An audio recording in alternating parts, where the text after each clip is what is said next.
You're listening to WTIM, your information station. It's time now for your expanded local news.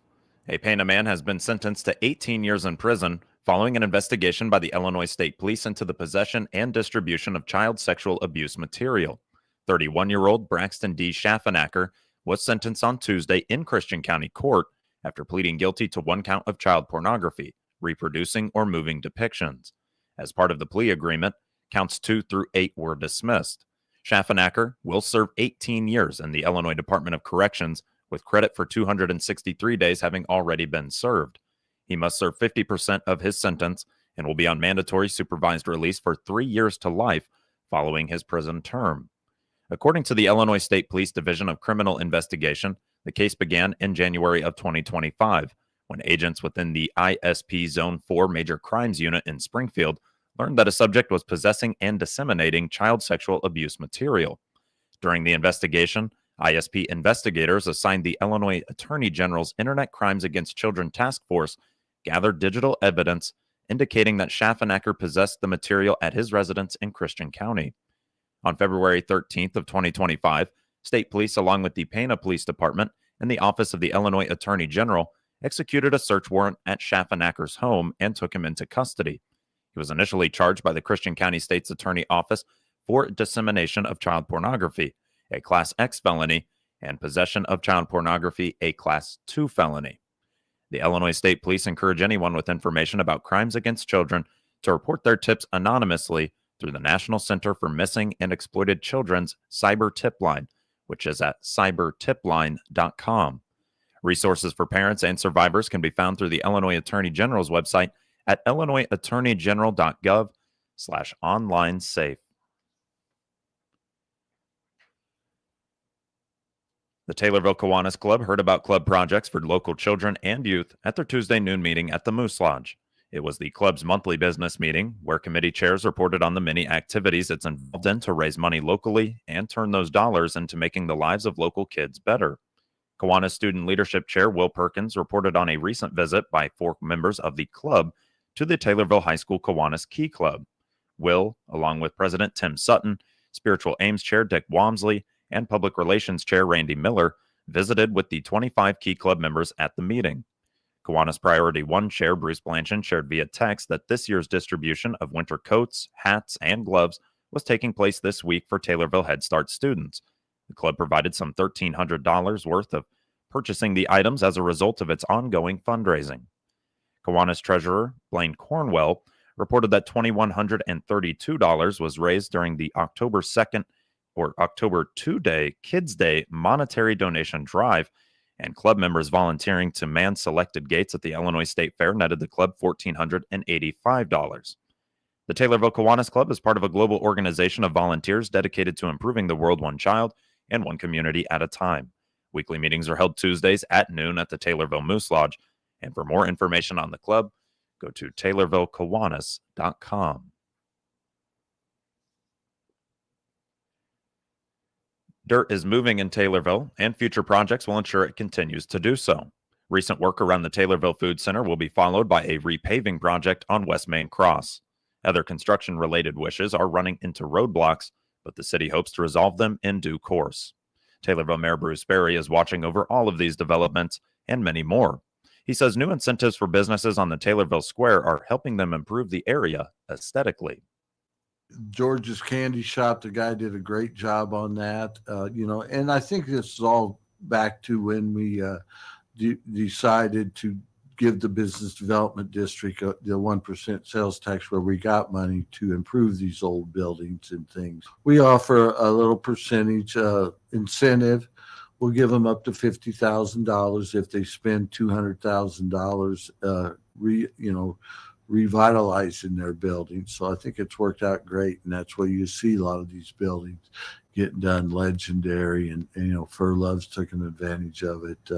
Now you got Sugar Daddy's, George's Candy Shop, the buildings next to Sugar Daddy's, that's what Dave Brummer owns. So we look for, that's good. It also goes out towards Walmart and things like that, so our district is pretty widespread around the city. The city had been hoping to pave over some of the brick roads to make them easier to drive over, but that does require consent from the Historical Preservation Office first. We ran into a little hiccup there on Adams Street in front of St. Mary's. We haven't got the okay from the Historical Preservation Office about the brick streets. So we had everything we needed from IDOT. We thought we had everything that we needed. It turns out we didn't a little bit. So that's probably going to be put on hold till I think next spring with the weather starting to turn as it is now. Okay. Now, is that something that we're talking about removal of the brick street then to just pave it on over? Yeah, that's what we would like to do. And the hiccup is they would like us to maybe put the bricks back, which would be a heck of a lot more money. We didn't plan on that. We didn't budget for it. So that's where we're at. And away from construction, Mayor Berry had the opportunity to travel with the Christian County CEO students on their trip to Chicago. His brothers worked there and helped add to the fun and valuable experience and insights that the students took in over the trip. That evening, we went to my brother Bill's house and had dinner. He had pizza and lasagna from Lou Malnati's, which very good pizza. And we got to sit down and talk with him. I think there was 17 students and 5 or 6 chaperones. I wouldn't call myself a chaperone. I just go up there just basically to get to know the kids and things. And it's a great event for them. And then we boarded the bus. We went to my brother Bill's office for the first couple hours. He provided us breakfast. And then we went to my brother Dan's office, which his company moved into a new office this past year. So it was great to see the views from their offices and learn a little bit about what they do. And Dan's retired now, but Bill's still working. And I think it gives an insight to what is available for Taylorville and the other students in the CEO class. The mayor also spoke on some of Taylorville's fall sports teams.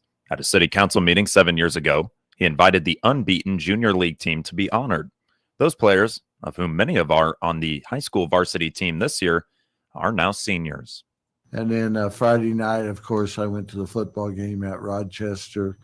Again, great season on our Tornadoes. They put in a lot of heart. They just didn't have what they needed on Friday night, but nothing to be, proud of the boys. They stuck out, they gave it their all, and look forward to the great season. I remember 7 years ago when this senior class was in 5th grade, I honored them at the council meeting because they went unbeaten in the 5th grade JFL, and it was great. Now they're all seniors. So just how things evolve around here, and it's great seeing the effort that these guys put out, and hopefully we'll learn from this and get back into playoffs next year. More information on the city of Taylorville is available at taylorville.net. Bruce Berry appeared as a guest on the WTIM morning show. This will conclude the first portion of your expanded local news, and it's brought to you by TCCU. Looking to save more and stress less? This is Will Perkins. At Taylorville Community Credit Union, we're here to help you build a stronger financial future with great loan and deposit rates, convenient locations, and service from people you know and trust. We're member-owned, member-focused, and proud to serve anyone who lives or works in Christian, Montgomery, or Shelby counties. Discover the credit union difference. TCCU is your partner in financial success. Member NCUA. The Christian County Health Department has shut down the Pana Dairy Queen after inspectors confirmed a roach infestation inside the restaurant. According to the department, a complaint was received on November 4th. During the inspection that followed, health officials verified the presence of roaches on several surfaces, including the ice cream machine, fryers, shelves, floors, walls, and even tables within the dining area. Under the Christian County Food and Sanitation Ordinance, the severity of the violations required an immediate closure of the establishment. The Dairy Queen will remain closed until the violations are corrected and the facility passes a reinspection. A $75 non-compliance fee will be due at the time of reinspection, and an additional follow-up inspection will be required at 10, 30, and 60 days to ensure that the pest issue has been resolved. The department also says an administrative hearing will be held, which could carry an additional $200 fee. Inspector Jacob Christner and the Director of Environmental Health were on site during said inspection yesterday.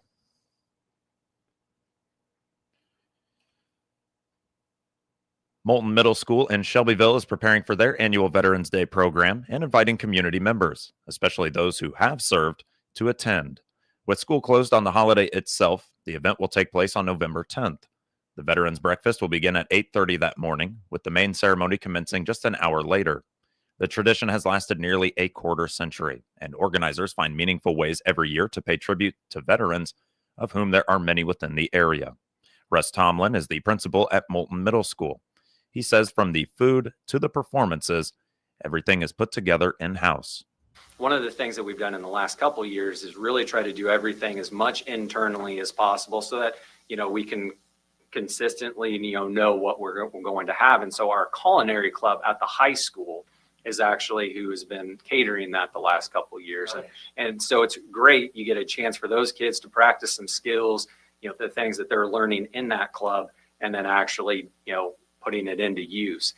So really it was the Moulton program, and now it's kind of a blend. We do a lot with the high school, and the high school does a lot to help us out with that. So the culinary club will start that breakfast serving at 8:30, and the program actually will begin in the high school gym at 9:30 a.m. on the 10th. And the way it ends, if you don't walk out, feeling incredibly proud and blessed to live here in the USA, I'd have to check your pulse because it's special. Regarding the performances, choral groups from schools throughout the district will sing a variety of songs. For some, it's the most moving part of the ceremony. One of the, I think, the most moving things is at the very end. We'll have our 4th, 5th grade students, our high school and junior high choirs. A little adjustment over the last couple of years. This year and the last couple of years, they actually will sing the military medley, which is how we close the show and what we ask the veterans to do if they're able to stand during their branch of services song, to stand, and we'll have a flag for them to wave. And if you can't stand, you just wave your flag so that people can actually identify this person was a part of this branch, this person was a part of that branch. And for a way to close the show, I mean, just talking about it right now, I kind of have chills. It always is just that, the most moving piece of the entire program. While the ceremony is meant to honor veterans, it's also a way to teach students about the sacrifices that are made every day for their freedom. For students, class projects ensure that the learning is not limited to the hour-long ceremony once a year. And then in the background, some of the things leading up to the program that, people might not know is all of the work that, teachers are doing leading up to that. I know one of the big one of the big projects in 4th grade that, some of the teachers are doing is, having kids interview a veteran. So like you said, they know people, but actually talking to them and getting some information and understanding, how long did they serve? Where did they serve? What was their role? And, it again goes from just being a word, the term veteran, to, making it real for students. And that's what education really is supposed to do. Take something that's a concept and make it real for them. And so there's a lot that goes on, behind the scenes that is not necessarily directly related to the program, but is directly related to honoring our veterans. There is a dedicated committee responsible for organizing the Veterans Day program every year. The committee was started thanks in part to the strong effort in the early days of this event. So I've got to give a shout out real quick to Kristen Bennett, Brittany Pierce, Kelly Black. Those three really kind of take the heavy reins on that, and doing the planning, sitting down with them and trying to figure out, who's going to be the guest speaker, do we have the decorations, when are we doing all of the things to get ready. So they do a lot of heavy lifting there. One thing that people will notice this year that's different, and I've always loved this, is along 6th Street and 128, we always have those signs with veterans pictures and things like that. Unfortunately, over the last, I think probably 10 years, the winds have kind of beat those up. Sure. So want to give a quick shout out to the Women's Auxiliary VFW organization. They gave us a nice donation. And then the committee, we worked with Jill Miller. And so you'll see brand new signs for all of those veterans. More information on the Veterans Day program is on the Shelbyville School District's Facebook page. Russ Tomlin appeared as a guest on the WTIM Shelbyville Morning Show.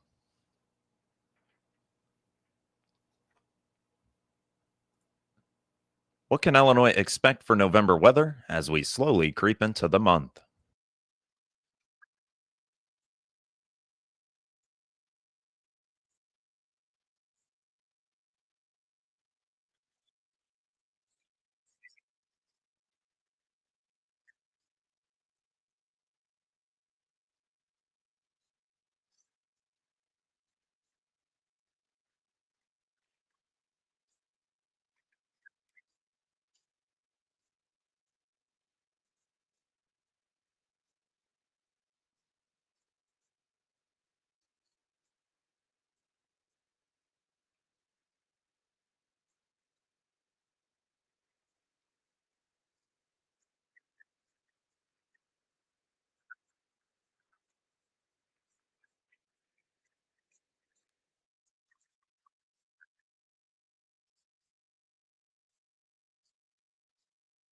That conversation was with Trent Ford, who serves as the Illinois State climatologist.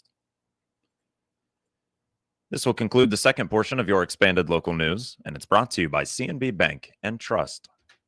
Life happens, and CNB Insurance Services is here to help protect what matters most. From your home and car to your farm and business, our local team works with top providers to find the coverage that fits your life. No pressure, just honest guidance from people you know and trust. CNB Bank and Trust, helping to open doors since 1854. Insurance products are not insured by FDIC or any federal government agency, are not a deposit of or guaranteed by the bank or any bank affiliate, and may lose value. Any insurance required as a condition of the extension of credit by CNB Bank and Trust, and may not be purchased from our agency, but they will have to the approval of the application for an extension of credit be purchased from an agent or insurance company of the customer's choice.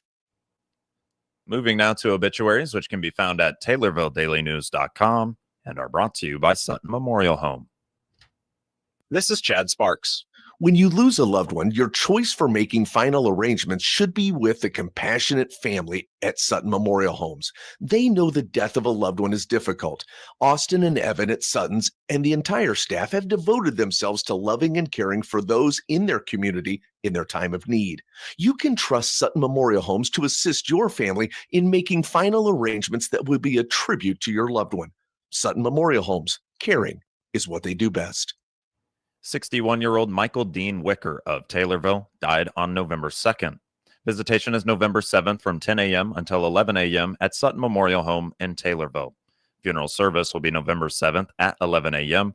at Sutton Memorial Home. Burial will be at Oak Hill Cemetery. Funeral arrangements are being handled by Sutton Memorial Home in Taylorville. 63-year-old Sandra Jo Brockamp of Greenup, Illinois, died on November 2nd. Visitation is November 12th from 9 a.m. until 11 a.m. at Sutton Memorial Home in Taylorville. Funeral service will be November 12th at 11 a.m. at Sutton Memorial Home. Burial will be at Oak Hill Cemetery. Funeral arrangements are being handled by Sutton Memorial Home in Taylorville. 70-year-old Deborah K. Davis of Pleasant Plains died on October 13th. Graveside service will be November 5th or today at 11 a.m. at Oak Hill Cemetery in Taylorville. Cremation rights have been accorded, and funeral arrangements are being handled by McClure Funeral Home and Cremation Services in Taylorville. 90-year-old Connie Sue Phillips Bingham Stewart of Powder Springs, Georgia, formerly of Morrisonville, died on March 6th. A combination graveside service with Glenn Stewart Jr. will be on November 13th at 11 a.m. at Morrisonville Cemetery, with Veterans Honors and Masonic rites happening as well. Funeral arrangements are being handled by Asali Funeral Home in Morrisonville. 59-year-old Eric Lynn Hall of Tontitown, Arkansas, formerly of Taylorville, died on October 29th. An open house will be held on November 8th from 1 to 5 p.m. at the KC Columbian Hall in Springfield. Funeral arrangements are being handled by Backstrom Piatti Funeral Home in Springdale, Arkansas. 88-year-old Nellie Fleming of Rochester died on October 21st. Visitation is November 13th from 10 till 11 a.m. at Sutton Memorial Home in Taylorville. Funeral service will be November 13th at 11 a.m. at Sutton Memorial Home in Taylorville. Funeral arrangements are being handled by Sutton Memorial Home. 63-year-old Rhonda Corbin of Morrisonville died on October 23rd. A celebration of life will be on November 8th from 1 to 4 p.m. at Morrisonville American Legion in Morrisonville. Douglas or Doug Scott Crawford of Taylorville, formerly of Kincaid, died on October 23rd. A celebration of life will be on November 9th at 1 p.m. at the Funky Monkey in Taylorville. Funeral arrangements are being handled by McClure Funeral Home and Cremation Services in Taylorville. And 93-year-old Lyle Leroy Reller of Taylorville died on October 27th. A private service will be made available at a later date. Funeral arrangements are being handled by Sutton Memorial Home in Taylorville. Get details on these and other local news stories at TaylorvilleDailyNews.com or hear them every hour on WTIM. WTIM is your only local news radio.